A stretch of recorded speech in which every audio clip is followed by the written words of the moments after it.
Eu sou a Carol Triguis. Eu sou a Pri Carvalho. E esse é o Tal do Ator.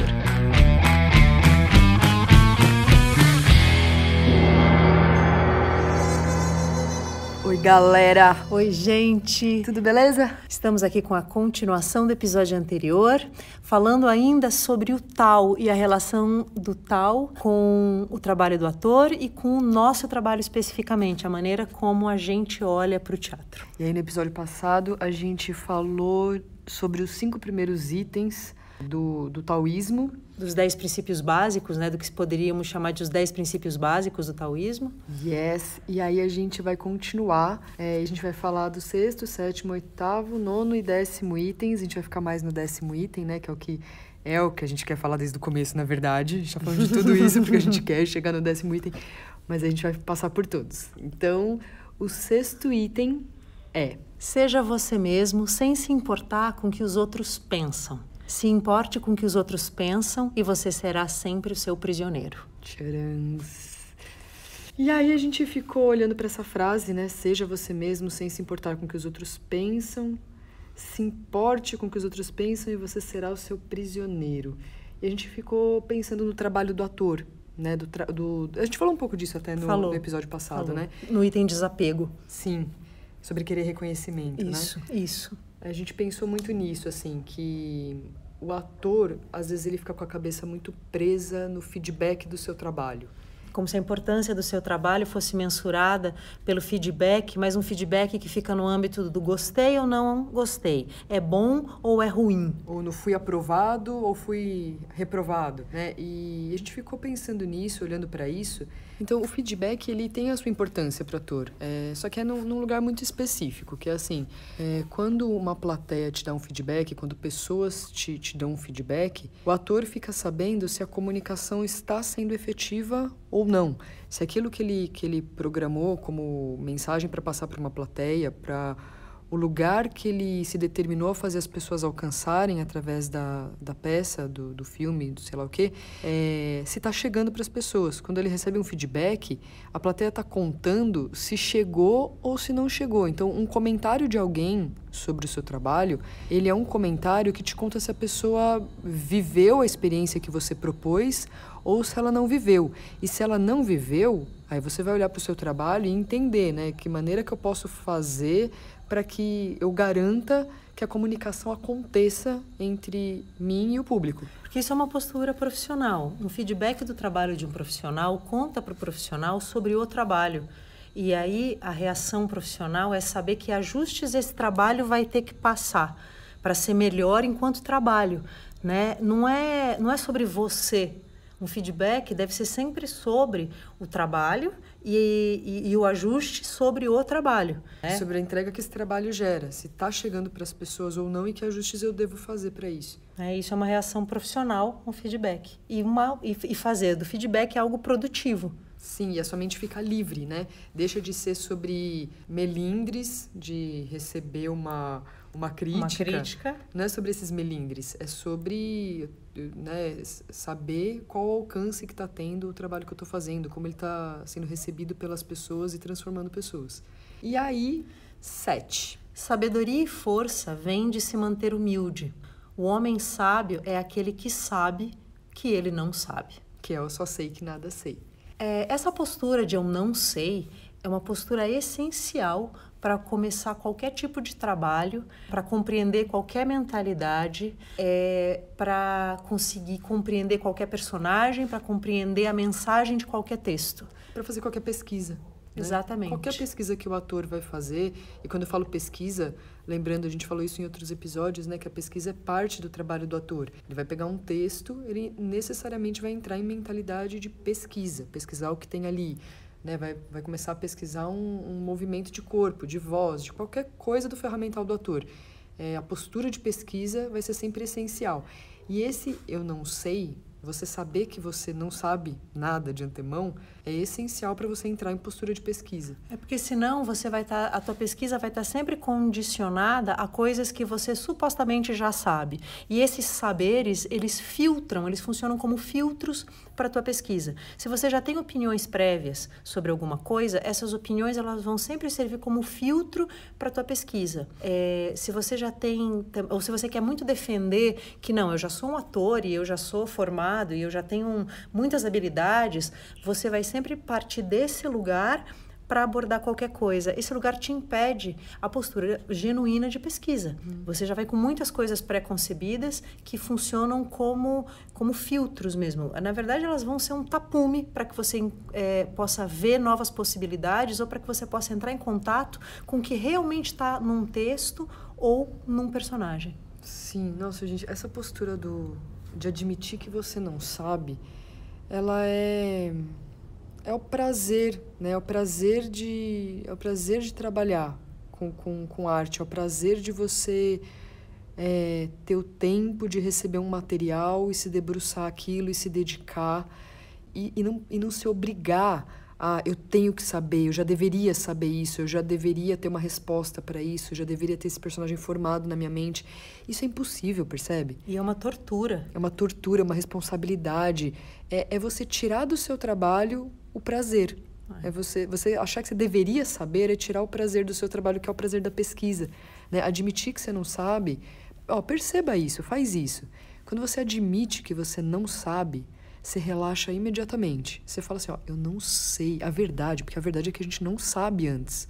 Aí você admite para si mesmo, eu não sei isso, eu ainda não sei, eu vou olhar. Aí você relaxa, e aí relaxado você vai para pesquisa. Quando eu estava estudando teatro, estava estudando interpretação, eu tinha um professor que me orientava, né, na construção de personagem ou na compreensão de texto, e eu ficava sempre louca, eu falava, quanto tempo vai demorar para eu saber tudo que você sabe? Você olha um texto e você fala muitas coisas que eu não estou vendo que estão ali. Você tem muitas respostas que eu não vejo, né? Eu nunca chego nas respostas que você chega. Como é que você faz isso? E ele me respondeu, a diferença é que eu faço muitas perguntas. Você não faz essas perguntas. Você quer olhar e procurar respostas. Eu olho e procuro perguntas. E ali a minha cabeça mudou. E é verdade que ali eu comecei a ter prazer, porque eu já ia sabendo que eu só precisava fazer perguntas. Eu virei uma curiosa que quer fazer perguntas. Eu quero entender, eu não sei, eu quero entender. Talvez essa tenha sido uma das indicações de direção mais ricas que eu já recebi na vida. Que legal!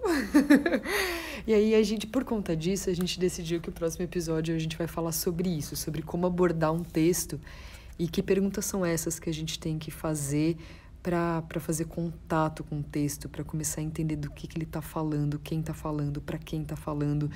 A gente vai começar a falar dessas perguntinhas mágicas. Sim, mas para esse podcast, o importante é essa postura de eu não sei. Sim, que vai facilitar essa pesquisa. Então, item 8. Mudança é inevitável. Então, aceite isso, mesmo que isso pareça desconfortável. Novos começos são comumente disfarçados de finais sofridos. E a gente olhou e falou, nossa, a cabeça funciona muito desse jeito, né? As pessoas pensam muito isso. As pessoas ficam presas nos finais dos ciclos, sofrendo com coisas que estão mudando, as coisas estão mudando, e as pessoas se apegam nos finais sem perceber que novas coisas estão surgindo. Coisas acontecem e elas terminam seus ciclos, e você pode sofrer porque aquele ciclo está terminando, ou você pode olhar para aquilo com a mente aberta, pensando, nossa, o que tem para acontecer agora, né? Se isso tá finalizando, outra coisa vai começar. Que coisa é essa? Né? Então, no que diz respeito ao trabalho de ator, tem uma coisa na relação do ator com o seu diretor que tem muito a ver com isso, que você está fazendo uma coisa, aí chega o seu diretor e fala, não é nada disso, abandona isso e faz de determinado jeito. Comumente, a primeira reação é o luto porque eu vou ter que abandonar aquilo que eu trouxe, e o sofrimento porque eu pego essa indicação e já falo, então ele não gostou, será que eu não sou tão bom? Eu começo a falar sobre mim, né? Começo a fazer autocríticas, ou achar que ele falou isso porque ele não gostou do meu trabalho, ou porque, nossa, eu não sou bom mesmo. Eu já sabia, eu nem devia estar aqui, eu nem deveria ter pego esse trabalho, eu não devia ter vindo para esse teste, eu não devia estar gravando esse self-test, eu não devia... Você começa a falar coisas sobre o que o diretor disse. Só que, na verdade, o que ele disse foi... Ele te deu uma nova oportunidade de um novo começo. Isso. Se não é isso, então o que é? E ele te falou o que é, ele tá te dando uma indicação. E aí minha mente faz esse movimento. Eu posso ficar preso no passado, ficar comentando, ou eu posso simplesmente ir pro novo. Beleza, ele me deu uma nova indicação, ele me deu um novo começo agora, só que vai para outro lugar.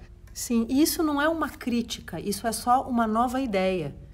Na Rússia, a palavra diretor é professor.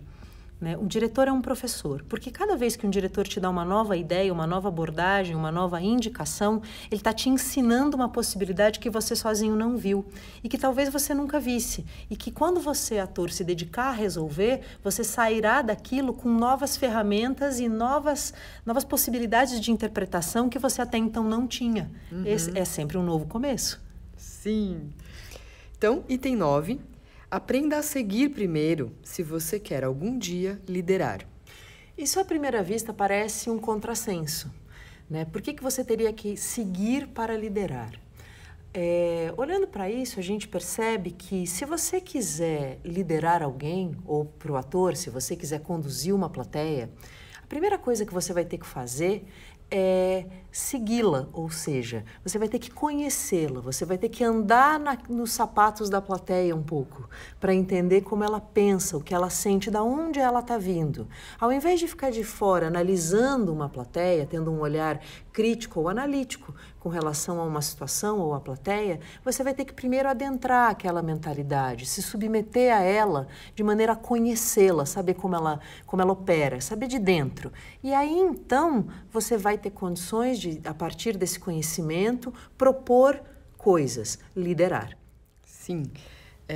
E nunca, atores, nunca critiquem a plateia, né? Às vezes o ator faz um comentário assim, nossa, hoje a plateia estava difícil, hoje a plateia não estava receptiva.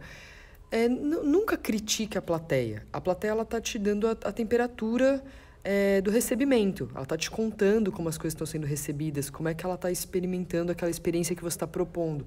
Então, você ficar ligado à temperatura da plateia, sendo que a plateia nunca vai ser igual, né? Todas as noites, ou todos os dias, né? O que você está fazendo, a plateia nunca vai ser a mesma.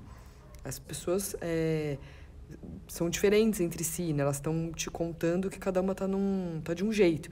E aí você vai lidar com aquela plateia daquele dia, daquela noite. Não tem como você achatar, falar assim, meu espetáculo é assim, a plateia tem que receber sempre desse jeito. A plateia vai te contar como ela tá aquele dia e você vai olhar para ela e procurar um jeito de se comunicar com aquela plateia. E isso é a sua função enquanto ator, é a sua função enquanto artista. Eu gosto sempre de fazer paralelos entre artistas e médicos.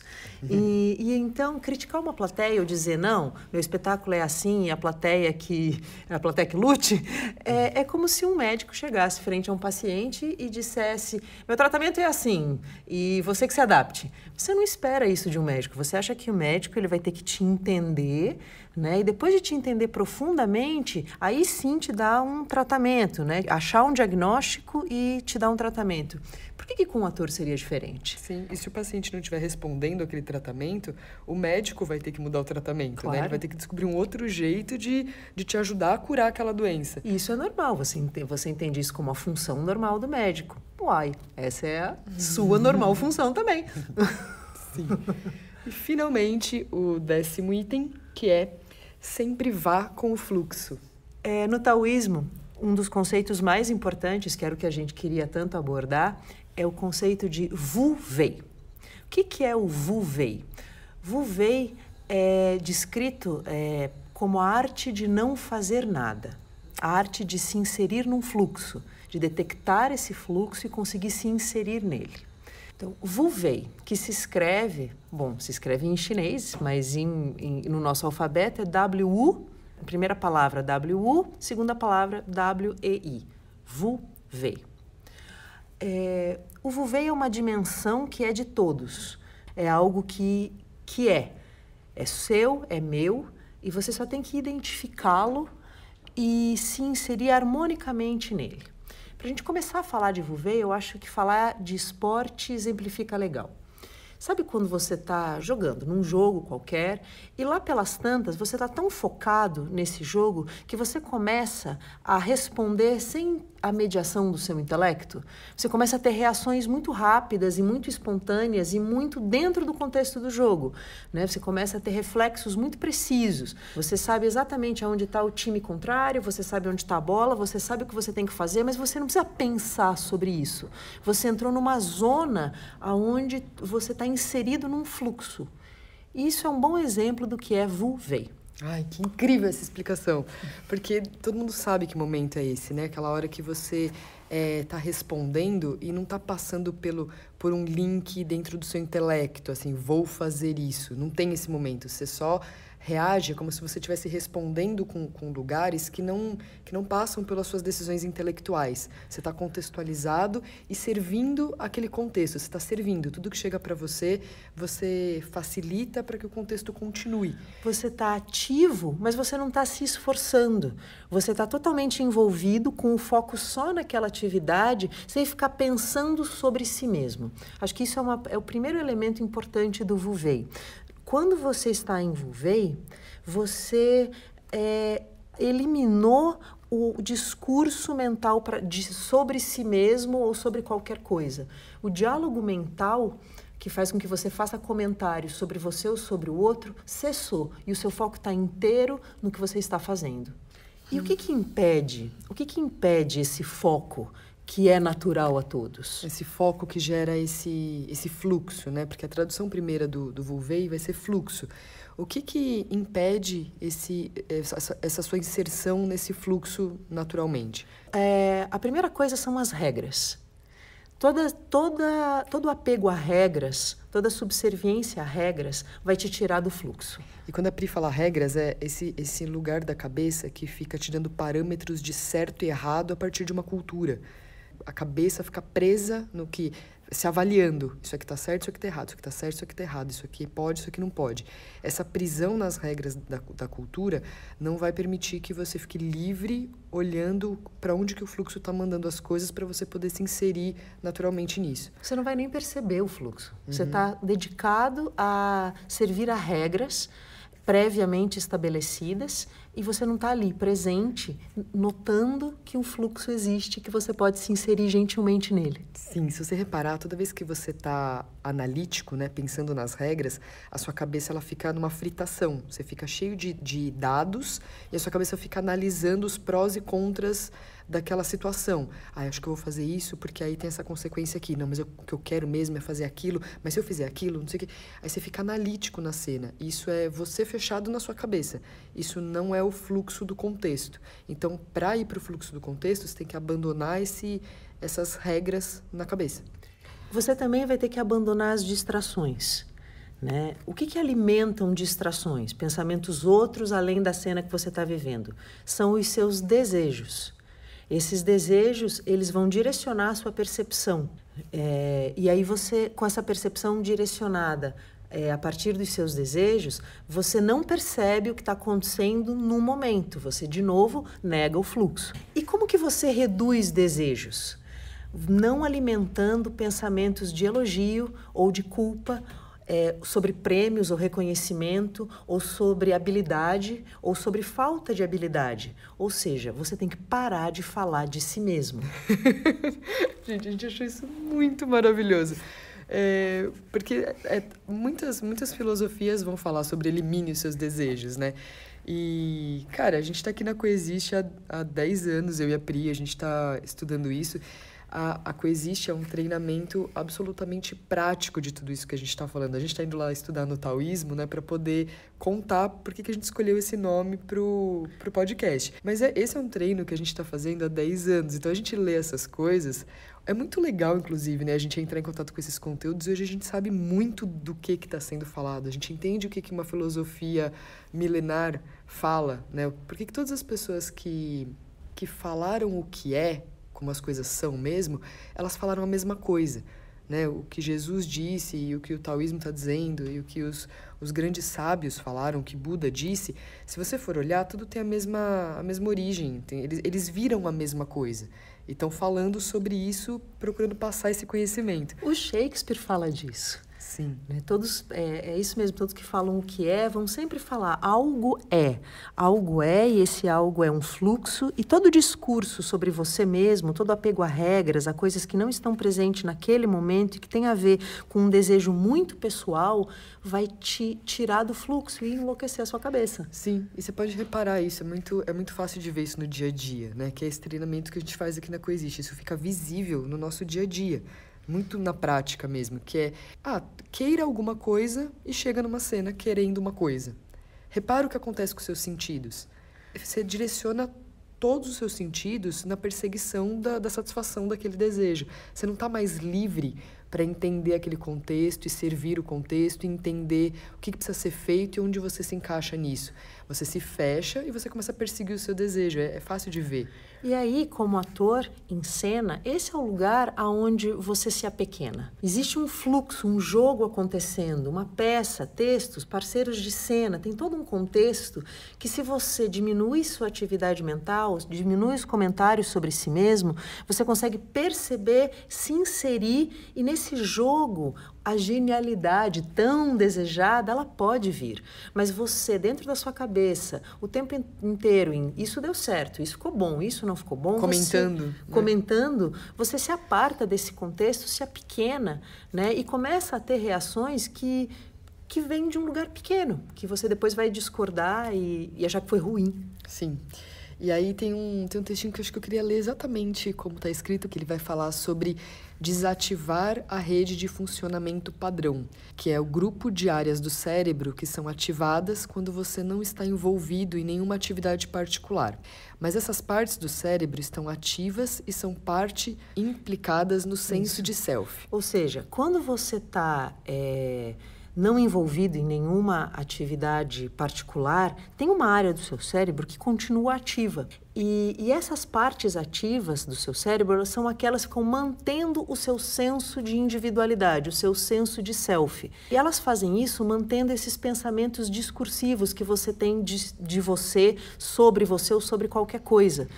Que é aquela coisa de você ficar falando sobre si mesmo dentro da sua cabeça. Então você acorda e você lembra de uma cena, você conta uma história da sua infância para você mesmo, você repassa na sua cabeça coisas que você viveu ou que você quer viver. Você monta diálogos mentais. Você repassa comentários. Eu tenho dificuldade com tal coisa. Eu sinto tal coisa frente a tal coisa. Uhum. Né? Você fica reafirmando uma pessoa dentro da sua cabeça que você chamou de si mesmo. Só que tudo isso está te separando do contexto, percebe? Enquanto você fala de si mesmo dentro da sua cabeça, você não está vendo que tem coisas acontecendo, que tem pessoas, que tem um entorno que não serve para que você comente sobre você, que ele está acontecendo. E aí a meditação, segundo o taoísmo, vai servir para baixar essa atividade, baixar esses comentários, parar de falar de si mesmo, para você se abrir para esse contexto e para esse fluxo. Outro conceito que vem disso é a presença, a sua presença, ela mora no vazio, né? Ou seja, ela mora no lugar onde esses comentários não estão. Ai, não é uma delícia ouvir isso? Não é uma libertação? Você olhar para isso e falar, nossa, eu não preciso ficar falando dentro da minha cabeça de mim, eu não preciso ficar afirmando coisas. A minha existência, ela independe dos meus comentários. Não é porque eu estou comentando uma coisa sobre mim que isso passou a ser assim. Eu sou assim, Priscila, eu sou desse jeito mesmo. Não é porque eu estou fazendo esse comentário que a minha existência passou a ser do jeito que eu estou dizendo que passou a ser. Isso não é assim. E é muito legal ler isso, porque você vai para um lugar de olhar e falar, nossa, o que eu sou. A minha existência, ela é de um jeito. E isso não está vinculado aos comentários que eu tenho feito. Todos os seus problemas, eles são criados por essa mente que comenta. Né? Um outro aspecto que o taoísmo vai falar sobre é que não existem problemas, existem fatos. Você é que os chama de problemas. Você problematiza. Existem fatos e você vai ter que lidar com eles. Qualquer fato, você vai ter que lidar com eles. Então, se você diminuir os comentários mentais, se você diminuir esse julgamento, essa categorização, isso é problema, isso é coisa boa, e só entender que tudo é fato e você lida com eles no momento, né, você vai viver mais em paz. Sim, e até o próprio fato que você está lidando, ele se dilui com outro nível de dificuldade, porque a sua mentalidade em alimentar isso como um problema faz você não estar disponível para lidar com aquilo da maneira mais objetiva. Você problematiza o fato.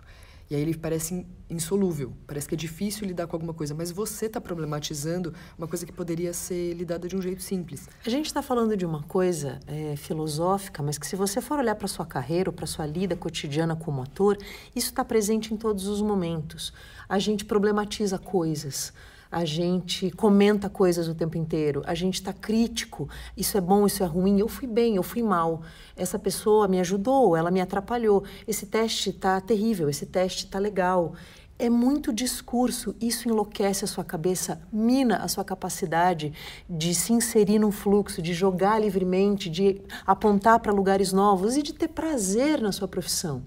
E ficar disponível. Sim. Ficar disponível para o que precisar.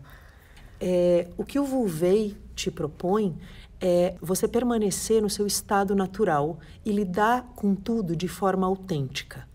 Então, o que o Vulvey te propõe é, seja quem você é, não falando mal de você mesmo. Assim você consegue ser autêntico, perceber que existe um fluxo confortável no qual você pode se inserir porque é seu direito.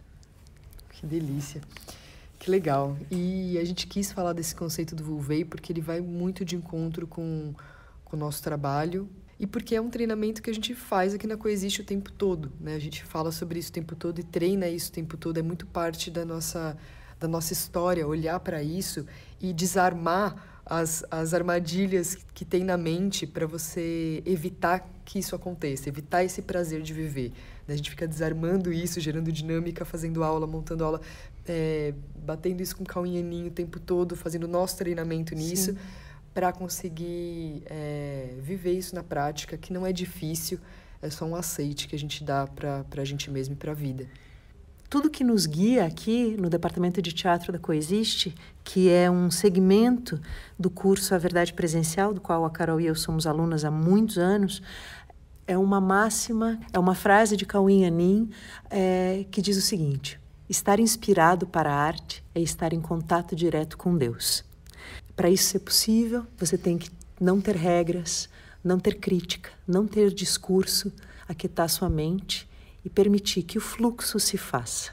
Porque Deus é fluxo, Deus é expansão.